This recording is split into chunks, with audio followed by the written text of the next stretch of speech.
Welcome to operating system class. We are talking about paging in our earlier class. So paging, it is one of a part of a memory management unit, which is served by the operating system.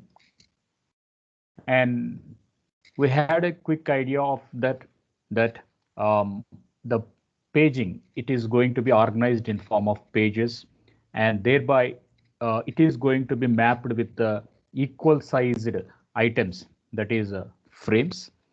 So there will be a mapping mechanism which we can see here. The page table is going to be there, and this page table, it is mapping the logical addresses with the physical addresses. It is mapping the logical addresses with the physical addresses, right? Here P is going to be assumed as pages, and F it is going to be assumed as frames. Thereby, the displacement doesn't vary. The reason was page size. The reason was page size is equals to some frame size. So at this juncture, we can say that the displacement doesn't vary. So that is the reason why displacement was common to both the aspects. Thereby, in our last class, we talked about how a page table is going to be organized and the mapping mechanism, how a page table is going to be worked. So up to that, we have talked about it. Now, let us look into the new word called as free frames. So this free frames, you can assume here, this is before allocation and another one was after allocation. So whatever processes are going to be there, they are going to be available in this virtual or the logical memory space. And we can assume here the page table here. So 16 is occupied, 17 is occupied, 19 is occupied, and 21 is going to be occupied. So these are the reasons where 16, 17, 19, and 21 frames are going to be occupied. As far as 13, as far as 14, 15, frame 18, and 20, there we can say they are available. They are available. Now we can assume that 13, 14, 18, 20, and 15 are going to be available, and it is going to be served in a way called as first in first out algorithm. It is going to be served in a way called as first in first out algorithm. Got it? So now we can assume here a new, every process is going to have a page table. Every process is going to have a page table, and it is going to be divided into different pages. And these pages, they are going to be mapped to the free spaces. So now we can see this, a new process. It is going to be fabricated with page 0, page 1, page 2, and page 3. Thereby, the new process table is going to be constructed. So 0, 1, 2, 3, we are going to assume it as pages. 14, 13, 18, and 20, they are going to be assumed as frames. So 0, 1, 2, 3, they are going to be assumed as pages. And 14, 13, 18, 20, they are assumed as frames here. Now, what we are going to assume at this juncture was, it is going to be applied with the first in first out algorithm, and frame number 14 is fed with page 0, frame number 13 is fed with page 1, frame number 18 is fed with page 2, and frame number 20 is assigned with page 3. So now you can see here the organization. 13 is going to be filled up, 14 is going to be filled up, 18 is going to be filled up, and 20 is going to be filled up. So it is filled up with page 1, page 0, page 2 and page 20. Earlier you can see they are going to be free spaces, and now this free space, it is going to be occupied. It is going to be occupied with page 1. Similarly, page 14, yeah, it should be moved with page 0, right? Frame 14, it should be moved with page 0. So that is the reason why we are going to assign it with this value.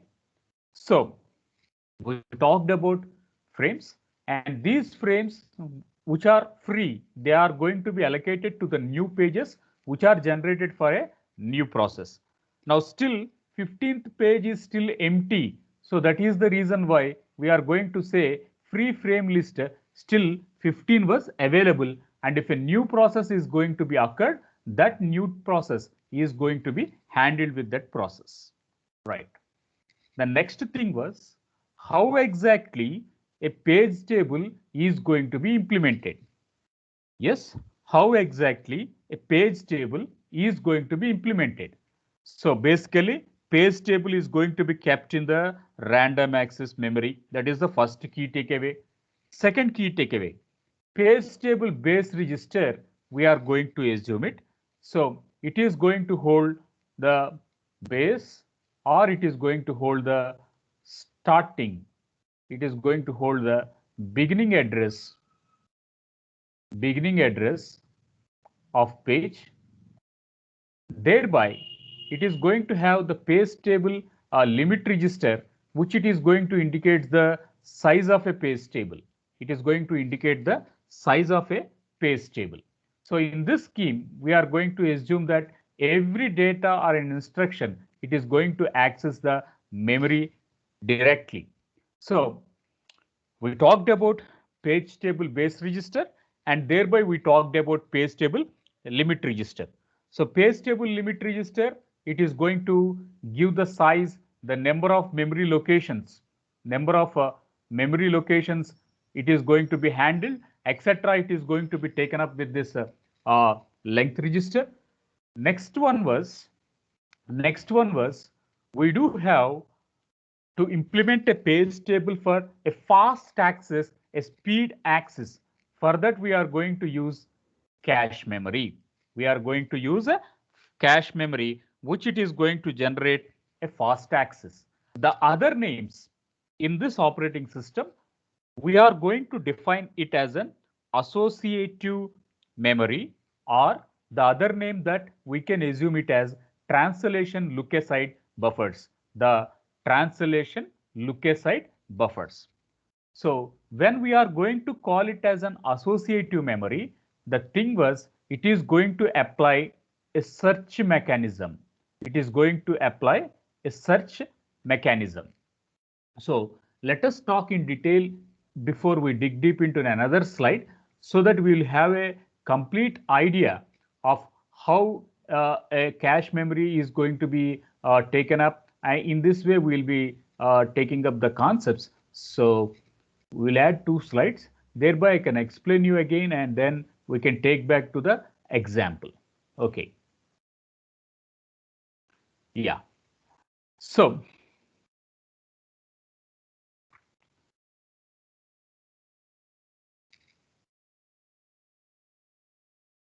cache memory. So when we are going to call it as a cache memory, the things what we have to going to picture was, it is going to be called it as an associative memory. It is going to be called it as associative memory. Second thing, it is going to be called it as translation look aside buffers. It is going to be called it as translation look aside buffers. Yeah. Before we dig deep into this cache memory, let us see the memory organization. We have registers, thereby cache memory, and thereby the random access memory, and then we have this random access memory, we are going to call it as primary memory, and followed by the hard disk, that is memory disk, I mean magnetic disk, magnetic tape, whatever we call. So we call these are as a secondary memory. So in general, registers can be 8-bit, 32-bit, 16 bits like this. Cache memory, it can be some 4 KB or 16 MB like that.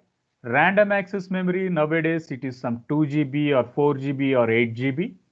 As far as hard disk is going to be concerned, it can be some 500 GB, nor it is going to be some 1 terabyte like that. So now you can see this way how the interpretation, if we are going to put it in a triangular way, that means registers and cache, they are going to be called it as some volatile memory and volatile memory, and this hard disk we are going to call it as non-volatile memory. So registers occupies less space than cache memory occupies less space than random access memory, and random access memory occupies less space than hard disk. That is why the access speed of instruction is fast in registers, next cache, next RAM, and hard disk. Okay, the storage wise it is going to be higher, access speed it is going to be higher, and storage speed hard disk is going to be higher. Okay, as far as the working of an execution of an instruction, register will have the higher speed, followed by cache memory and random access memory and hard disk. But when we take up the storage aspect, then registers will store high, cache will store, hard disk will store high, little lower RAM, little lower cache, and in 16-bit and 18-bit, 32-bit, it is going to be some registers.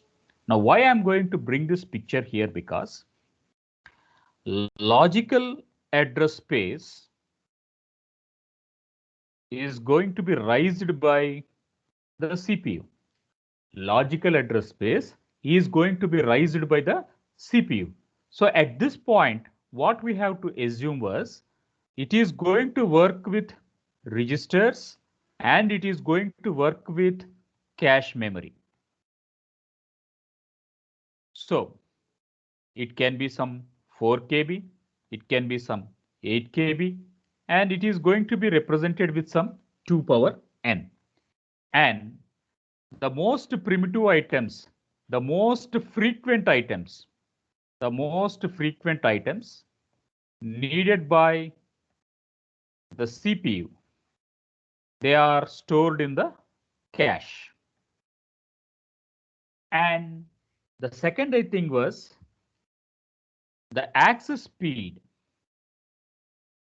is high because most frequent items, what we are going to assume, that is going to be stored in the cache memory. So when a CPU needs some page, when CPU needs pages, it searches in cache.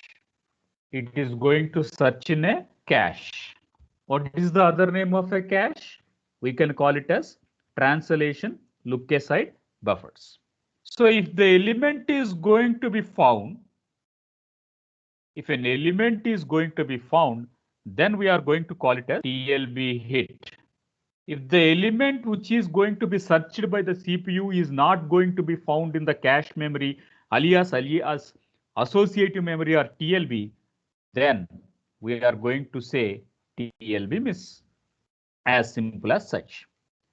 So we do have a cache memory, we do have CPU, and CPU it is going to take up the cache memory items, and cache memory it is going to be organized in pages, and frequent items they are going to be searched in cache, and if they are going to be found, The other name of cache, we are going to be call it as TLBs, translation look aside buffers. Then we are going to be call it as TLB hit. If they are not found, then what we can say? TLB miss. Fine. Now, frequent items are found in the cache and CPU is getting and there is no problem. Hit is successful. Now, what should I do if TLB miss is going to happen? The next criteria was, what should I do if the TLB miss is going to happen? The solution was, you go with the hierarchy. What was the hierarchy? I have registers, thereby I have a cache. The other name of cache was translation look aside buffers. Everything is found in translation look aside buffers. It is fine. If it is not fine, then you go with the random access memory. You go with the page table. And this page table, it is going to be implemented in the random access memory. It is implemented in the random access memory. And you search in the random access memory. You have to search in the page table. If it is found, then you exchange the data here. Okay. So CPU, it goes to cache, get the data. You call it as TLB hit. If TLB miss, what CPU is going to do? It is going to page table, then get the page, hit, get the page. Okay. So CPU was asking a cache, that is translation look aside buffers. And if the page was found with the cache, CPU is getting it. If the page was not found with the cache, then CPU is going to search into the page table, and this page table is going to be implemented in the main memory. The other name of a main memory, we are going to call it as random access memory. So it searches into the random access memory whether the page, what it is going to search, is available in the page table. Fine. Definitely it will be available here, and that it is going to be replaced with the cache. So page is available in page table. Okay, now replace or add the page in cache, right? I'm searching for a page, found in cache, I get it. If it is not found, don't worry. Go to the page table, take up the page, put it into the cache, and give it to CPU. Option 2 is working, right? TLB hit is done, TLB miss is done. What is the criteria I'm doing for TLB miss? I'm going to go with the page table, take up the page, update the cache, give it to the CPU. This is done. Okay, again, one more question fires, right? What was the question? If it is not going to be available in the page table, what should I do? Right? The next question was, suppose the missed page is not available in the page table also, what should I do? Okay. Now go to secondary memory. Go to secondary memory, bring that frame and put it into this page table. What happens? It happens as to the page. Then you go and give it to the cache. That is the last solution. Is there any other question? What happens if it is not there in the secondary memory? Then there is no question of doing a program, right? So I do my tasks if the program is stored either in random access memory or the secondary memory. It can be pen drive or it can be hard disk, whatever it is. So I do my programs, I do my job if it is going to be in the hard disk or if it is going to be in the page table. If they are available, then only I can execute anything to the CPU. So this is the last, this is the worst case, right? So I have something in my page map table that I'm going to give it into the cache and update it to CPU. The last question was, if it is not there in the page table, okay, go to the secondary memory, identify the frame, update it into the page table, then give it to the cache. So these are the solutions what they are going to be taken up. So now let us put these all items into the way how the associative memory is going to be taken up. Yes. So associative memory, yeah, it is going to use for faster speed, and it is going to do some um, faster speed, and relatively it is going to do some parallel searches. Relatively, it is going to do some parallel searches. So associative memory, the other name, we are going to call it as translation look aside buffers. And how is this translation? How is this address translation going up? It is going up with a word called as page. Another, it is going up with a word called as displacement, right? So how is page is going to be taken up? It is going to move to the page, and it is going to be mapped with the relative frame, and displacement obviously either in the page, either in the frame is same. The reason is page size is equals to frame size. So that is the reason why we are going to take it up. So associative memory, they are going to be high speed memory, and we can assume they are going to be cache memories, and they give faster access to the data items. Fine. Now we can look up into this item called as paging hardware with translation look aside buffers. So we can see this architecture CPU, it is going to rise up the logical address, and once the logical address is going to be raised up, it is going to be put it into this TLBs. First, it is going to be searching. It is going to be searching the translation look aside buffers, or it is going to search into the cache. Okay. Yeah. Successful. Whatever page I am going to search, it is going to be available. Then concerned page number is taken up, displacement is going to be directly added, and physical address is going to be generated, and appropriate content is going to be taken up. That is the first way of answering the content. So CPU, it is going to raise a logical address. The logical address is going to contain one page number and the displacement. Then it is going to move it into the associative memory. It is going to move into the associative memory. The other name for associative memory, we are going to call it as translation like I said buffers, or we call it as a cache memory. The primary intention was to provide a high speed search, and that search it can take with parallel. So that is the reason why we can say at a time it is going up not in a serial way, one after the other. It is moving to move search in some 8 bits at a time. At a time it is going to take up. So we are going to call it as parallel item. So this parallel item is going to be searched up, identifying the associated frame is given up, hit is made, that means the element is found, that it is going to be captured from the physical memory. Okay, let us raise the second scenario. What was the second scenario? What happens if the TLB miss is going to happen? TLB miss is going to happen. Okay, search in the page table. Second solution. If the TLB miss was happening, what should we do? We have to go for a search in a page table. It is going to be searched, and thereby it is going to be mapped to the respective frame, and then it is going to identify in the physical memory. That is the two solutions what are going to be available. So now you should have a clear cut way of identifying the two changes in the page table.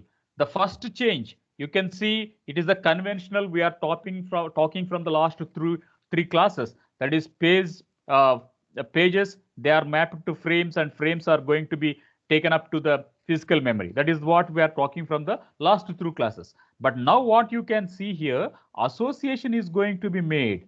Association is going to be made. How is this association made? It is a combination of page number, and it is a combination of frame number.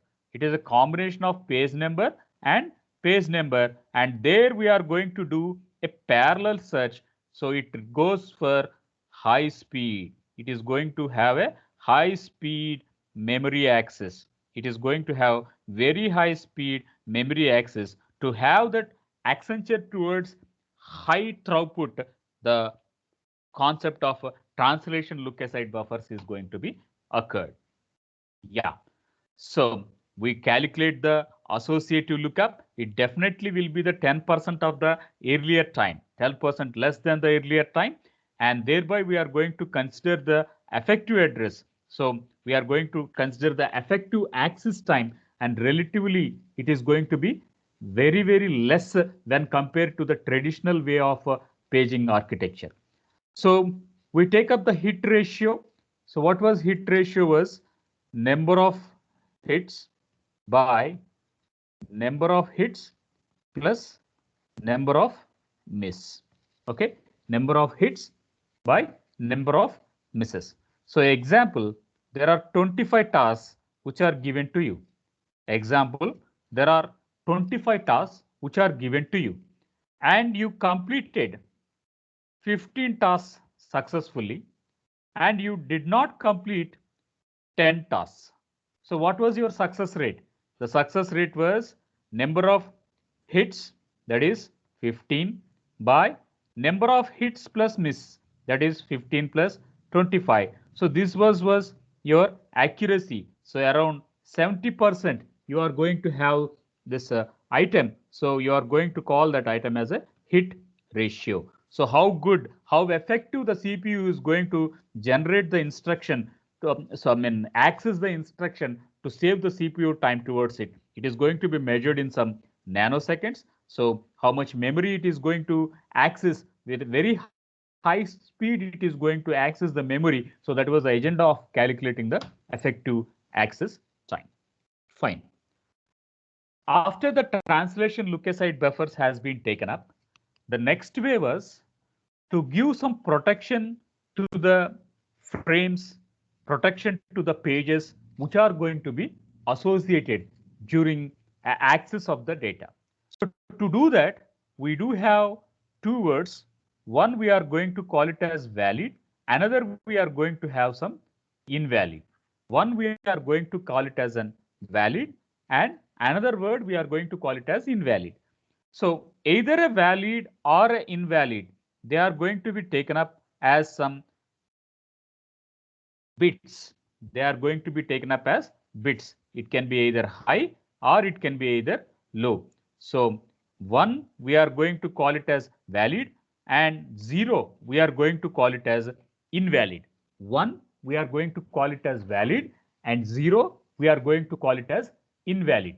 So if the page what we are going to ask was associated inside the memory, then we are going to call it as a legal page. If it is not associated in the memory, then we are going to call it as invalid access. If the page what we are going to ask was available in the page, was available in the page table, then we are going to be call it as a valid or a legal page. So it is going to indicate an associated page in a process. So it is going to be available, whatever page the logical address space is going to capture, the same page was available in the physical aspect, then we are going to call it as a valid. Second thing, the logical space doesn't have a page, then we are going to say it as an invalid page. So for that, we are going to have a little explanation towards representing this valid bit and towards invalid bit. So assume that we do have a logical address space. We do have a logical address space. So in this logical address space, you can see page 0, page 1, 2, 3, 4, and 5. These are the different pages. And these different pages, now they are going to be associated with the page table. And the page table is going to have the entries 0, 1, 2, 3, 4, 5, 6, 7. These items, we are going to call it as pages. So 2, 3, 4, 8, 9, 0, 0. We are going to call them as frames. Along with that, we have concatenated. We have concatenated valid bit, which it is going to say of 1 bit. So valid 1, 1, 1, 1, 1, 1. Invalid, again it is going to be 1, 0, 0. Fine. So here you can see this. The second frame should hold page 0. So page 0, it is hold in the second frame. Next one, frame 3 is going to hold page 1. So page 1 will go and sit into the frame 3. Similarly, ninth frame should hold fifth page. Ninth frame should hold fifth page. Okay, so go and select into the ninth page. There you will find the fifth page. In this way, all the data is going to be incorporated. Now, still here you can see that there is empty here. There is empty here, and these empty items, they are going to be represented with 0. That indicates they are invalid. Why they are invalid? The reason was no pages are assigned. The reason was no pages are going to be assigned towards the relative frame.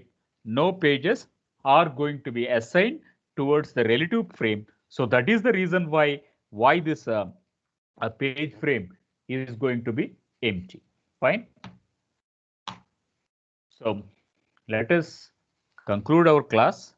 So in this class, we straight away taken up the item that is called as free frames. So in this free frames, the availability of free frames are going to be listed out, and thereby when a process is going to be happen and it is going to be bifurcated into different pages, and every page is going to be associated with a empty list, and they are going to be allocated in an order called as first in first out order. So 14, 13, 18, 20 are going to be assigned, and still 15 is going to be empty, which it is going to be represented into the page table. Every page table is going to have a base register, which it is going to indicate the starting address of a program, and it do have a limit register or a length register, which indicates the size, how much page is going to be spread. Thereby, we have talked about the associative memory, and in this associative memory, we call it as a cache memory or a translation look-aside buffers. It is going to have a high speeder access, relatively measured in nanoseconds, etc., to execute the speed. In general, cache can be some 4 KB, 8 KB, 16 KB like that, and thereby the access speed is relatively higher than the page table, which is going to be organized in this random access memory. So the architecture what we are going to propose here was the CPU, it is going to rise up the logical address space, and that logical address space, when it is rising a page, first of all, it is going to be searched in the translation look-aside buffers, and translation look-aside buffers is going to have a combination of page number and a frame number. So page and frame both are going to be associated, and thereby straight away it is going to find the things in the physical address. If that it is going to be successful, it is written to the CPU, so everything is fine. We are going to call it as TLB hit. If the item what was asked by the CPU, the page which was asked by the CPU was not found in the translation look-aside buffer, then it is going to be assumed as TLB miss. Okay, what should I do, or what should we do if a TLB miss is going to happen? You, instead of searching in the translation look-aside buffers, we have to search into the main memory, which is having the page table.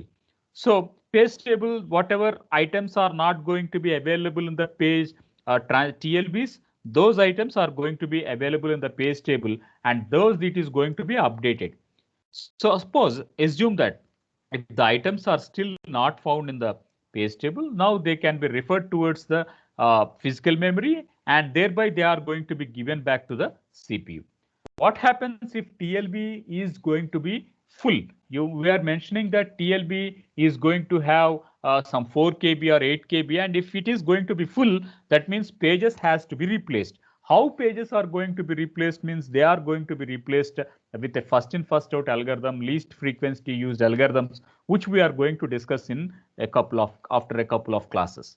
And the searching what this TLB does, the association will be in a parallel way. So that is the key takeaway of that slide. And effective address, it is going to be calculated, effective access time, it is going to be calculated with a hit ratio, where hit ratio, we are going to assume it as some number of hits by total number of hits and total number of misses. So thereby we are going to get a effective access time. So the second thing was the free items should be marked as invalid, and the associated item which is dumped with a page, allocated with a frame, etc., we need to mark it as a valid. For that, we are going to take a bit information with 1 as valid and 0 as invalid. And valid indicates that the allotment of a page was towards the frame, and the allotment of page and allotment of frame, it was not available at that case. Then we are going to call it as an invalid. There they can do an operations called as read operation, read and write operation, or it can be some write operation. So these three operations are going to be taken up on every frame. So to write something on a memory, it is going to have some disk blocks, and there it is going to take up either a read operation, read write operation, or a write operation. So this is the table what we have shown. So the available pages, the mapped pages towards the frames, everything is going to be taken up with ones here. And if the frames are mapped with the pages, then we are going to represent it as 0. So this is all for today's class. Thank you for joining the class.